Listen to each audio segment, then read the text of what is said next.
이 부분 때문에 법원은 개인 파산을 여러분들 그냥 받아주지 않아요. 지금 계속 경기가 어려워질수록 매년 개인회생의 신청 건수는 증가하지만 개인 파산은 여러분들 큰 신청 접수 비율이 큰 폭으로 이렇게 바뀌지 않아요. 왜? 개인 파산을 할 수 있는 사람은 정해져 있어요. 복잡한 채무로 고민 중이시라면 유튜브 최동 업무사와 해결해요.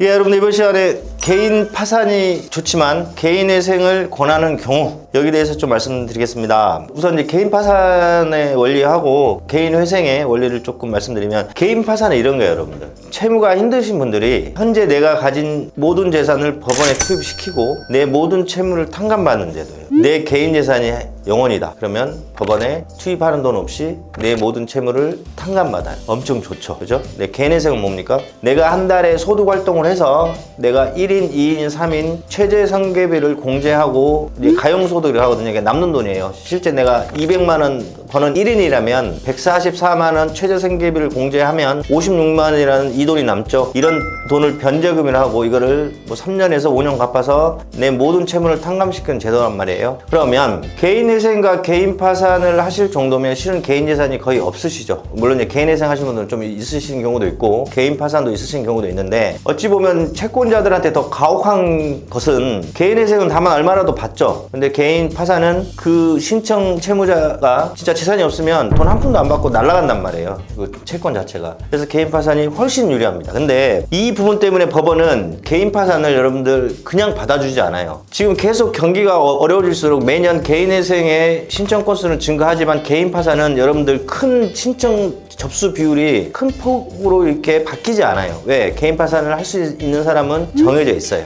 근데 이렇게 개인 파산이 훨씬 좋기 때문에 법원은 개인 파산을 훨씬 까다롭게 심사하고 배우자, 아들, 딸 통장 내역까지도 다 확인하거든요. 이렇게 까다롭게 보면서 만약에 신청 채무자가 뭐 주식, 코인, 뭐 도박, 낭비, 사치 등이라든지 그 다음에 이런 것들이 있으면 면책 안 시켜줍니다. 개인 파산 들어가셔도. 소득 활동을 할 수 있음에도 불구하고 소득을 하지 않아요. 그리고 소득이 어떻게 최저생계비보다 조금이라도 있으면 무조건 개인회생 가서 다만 얼마라도 채권자들한테 갚아라. 법원은 이런 식으로 나옵니다. 그런데 개인 파산이 가능한 분이심에도 불구하고 개인회생을 권하는 경우가 발생합니다. 이게 이제 두 가지 경우인데요. 일단 첫 번째입니다. 법원에 투입해야 될 개인 재산이 잡혀서 그래요. 이게 무슨 소리냐? 특히 배우자 재산이 잡혀서 그래요. 예를 들어서 여러분 보세요. A라는 어떤 남자분이 개인 파산 요건에 대해서 개인 파산을 신청을 하려고 해요. 근데 B라는 아내분이 이분 앞으로 아파트가 하나 있어요. 2억짜리 아파트라고 가정할게요. 그러면 이 1억이 A라는 채무자 개인 파산을 신청하고자 하는 모든 요건이 가능한 이분의 개인 재산 1억이 됩니다. 그러면 이분은 법원에 1억을 투입해서 개인 파산을 진행해야 돼요. 왜? 배우자 재산의 절반이 잡히니까. 그러니까 이 1억이라는 목돈이 없어서 이분은 개인 파산을 못합니다. 그러면 신용회복하려면 어떻게 하냐? 소득활동 하셔야죠. 개인회생 하셔가지고 1억이란 채무가 잡히잖아요. 그러면 3년에서 5년 동안 이 내가